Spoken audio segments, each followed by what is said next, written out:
নারী ব্যবসা করবে, নারী বাণিজ্য করবে, এটা তার অধিকার। ইসলাম তাকে অধিকার দিয়েছে।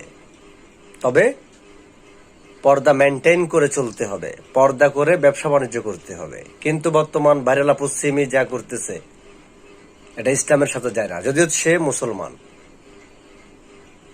তা আমি ভাইরাল কাকাফু সিমিকে বলছি, প্লিজ পর্দা করুন, ব্যবসা করুন। আপনি যেভাবে বেপর্দা হয়ে কেক বিক্রি করতেছেন, বিশ্বাস করুন, হয়তো ভাইরাল হওয়ার নেশায় আপনি বেপর্দা হয়ে কেক বিক্রি করতেছেন, কিন্তু কিয়ামতের ময়দানে এর জন্য আপনাকে পস্তাতে হবে, কবরেও পস্তাতে হবে। সো নিজেকে আরো একটু গুছিয়ে রাখুন, পর্দা করুন, পর্দা করে ব্যবসা করুন। আল্লাহ হাফেজ।